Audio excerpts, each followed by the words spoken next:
আসসালামু আলাইকুম। Redmi Note 11 4G ফোনটি কিন্তু বাংলাদেশে অলরেডি রিলিজ হয়ে গিয়েছে আনঅফিশিয়ালি। আর এদিকে Redmi Note 11 Pro 5G ফোনটি কিন্তু গ্লোবাল ভেরিয়েন্টে খুব শীঘ্রই আমরা পেতে যাচ্ছি। কারণ এর আগে আমি একটি ভিডিও তৈরি করছিলাম Redmi Note 11 Pro 5G ফোনটি নিয়ে, কারণ এটি কিন্তু বাংলাদেশের চাইনিজ ভেরিয়েন্টে আসছিল আর সেখানে কিছু প্রবলেম ছিল। যেরকম এই ফোনটি বাংলাদেশে আসার পর যে কয়জন ফোনটি নিছে তারা বিভিন্ন সময় রকেট, বিকাশ বা প্লে স্টোর, ইউটিউব এগুলো চালাতে বিভিন্ন প্রবলেম ফেস করছে। কারণ আমরা কিন্তু সকলেই জানি যে চাইনিজ ভেরিয়েন্টে কিন্তু গুগলের বিভিন্ন অ্যাপস নিয়ে কিন্তু বিভিন্ন প্রবলেম রয়েছে। তো অনেকেই আমার কাছে জানতে চাচ্ছিলেন যে কবে নাগাদ আমরা এটি গুগল ভেরিয়েন্টে পাবো Redmi Note 11 Pro 5G ফোনটি নিয়ে। তো এটা নিয়ে আমরা ভিডিও শেষের দিকে কথা বলবো। তো এখনো আমাদের চ্যানেলটিতে নতুন হয়ে থাকলে অবশ্যই চ্যানেলটি সাবস্ক্রাইব করে পাশে থাকা বেল আইকনটি অন করে দিবেন। আর অলরেডি যারা সাবস্ক্রাইব করে রাখছেন তাদেরকে অসংখ্য ধন্যবাদ।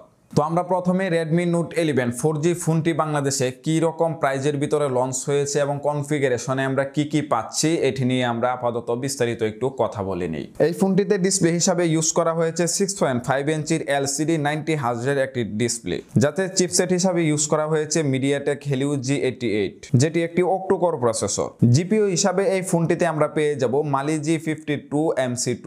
এই ফোনটি বর্তমান এই সময়ে আমরা একটি ভেরিয়েন্টে পেয়ে যাব 4GB এর পাশাপাশি 128GB কে। এই ফোনটির মেইন ক্যামেরা নিয়ে কথা বলতে গেলে যেখানে আমরা তিনটি ক্যামেরাকে টোটাল পেয়ে যাব, যার প্রাইমারি ক্যামেরায় থাকবে 50 মেগাপিক্সেলের, 8 মেগাপিক্সেলের আলট্রা ওয়াইড ক্যামেরা থাকবে, 2 মেগাপিক্সেলের মাইক্রো সেন্সর ক্যামেরা থাকবে।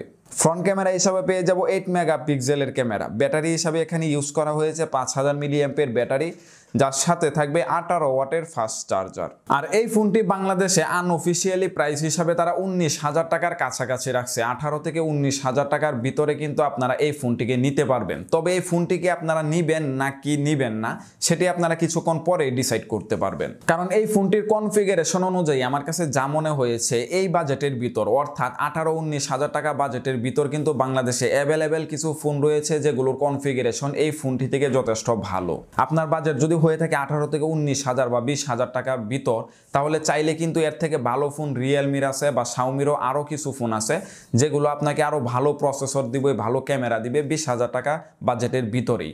তাই আমি বলবো যে এই বাজেটের ভিতর এই কনফিগারেশন দেখে আনঅফিশিয়ালি এই ফোনটি না নেওয়াই সবচাইতে বেটার হবে। এই ফোনটির চিপসেট হিসাবে আমরা পেয়ে যাব MediaTek Helio G88। এটি কিন্তু একটি গেমিং প্রসেসর, তবে একবার হাই গেমিং কিন্তু এই ফোনটিতে করতে পারবেন না। আপনারা যদি পাবজিতে হাই গেমিং করতে চান তাহলে কিন্তু এই ফোনটি আপনার জন্য বেস্ট হবে না। এই ফোনটিতে আপনারা ভালোভাবে ফ্রি ফায়ার খেলতে পারবেন, পাবজি না। তবে আপনারা যদি এই ফোনটি নিতে চান তাহলে কিন্তু 1 থেকে 1.5 মাস, অর্থাৎ জানুয়ারির পর বা ফেব্রুয়ারি ফার্স্টের দিকে কিন্তু এই ফোনটি কিন্তু 15 থেকে 16,000 এর ভিতর আপনারা আনঅফিশিয়ালি পেয়ে যাবেন। বর্তমান এই সময় এত বাজেট দিয়ে এই ফোনটি না কিনাই সবচাইতে ভালো হবে। তো এখন আপনারা ডিসাইড করতে পারবেন যে এই বাজেটের ভিতরে এই ফোনটি আপনারা নিবেন নাকি পরবর্তী সময়ে এই ফোনটি নিলে আপনাদের জন্য ভালো হবে, বা এই বাজেটের ভিতর অন্যান্য ব্র্যান্ডের যে ফোনগুলো আছে সেগুলো নিলে ভালো হবে। তো এখন চলে আসি Redmi Note 11 Pro 5G ফোনটি নিয়ে। কারণ অনেকে কিন্তু ওয়েট করতেছিলেন এই ফোনটি কবে নাগাদ বাংলাদেশে গ্লোবাল ভেরিয়েন্টে আসবে। চাইনিজ ভেরিয়েন্টে কিন্তু নিলে অনেক সময় অনেকগুলো প্রবলেম ফেস করতে হয়, বিভিন্ন টুকটাক আপডেটের কারণে বিভিন্ন প্রবলেম কিন্তু গুগলের যে অ্যাপসগুলো আছে বিশেষ করে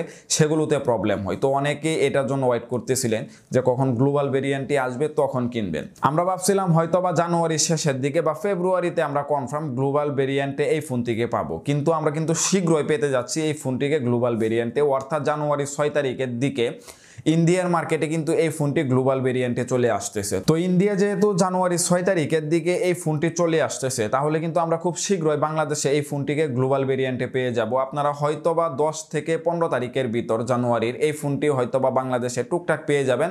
তাছাড়া জানুয়ারির শেষের দিকে অ্যাভেলেবেল বাংলাদেশে পেয়ে যাবেন এই ফোনটি গ্লোবাল ভেরিয়েন্টে। তো যারা এতদিন ওয়েট করতেছিলেন Redmi Note 11 Pro 5G ফোনটি নেওয়ার জন্য গ্লোবাল ভেরিয়েন্টে, তারা কিন্তু খুব শীঘ্রই ফোনটিকে নিতে পারবেন গ্লোবাল ভেরিয়েন্টে। ইন্ডিয়াতে আসার পরে কিন্তু বাংলাদেশে ফোনটি চলে আসবে। তো এই ছিল মূলত আজকের ভিডিও। যদি ভিডিওটি ভালো লাগে অবশ্যই ভিডিওতে একটি লাইক দিয়ে দিবেন এবং আপনার মূল্যবান মতামতটি আমাদের কমেন্ট বক্সে জানাতে ভুলবেন না। পরবর্তীতে দেখা হচ্ছে আবারও নতুন একটি ভিডিও নিয়ে। আল্লাহ হাফেজ।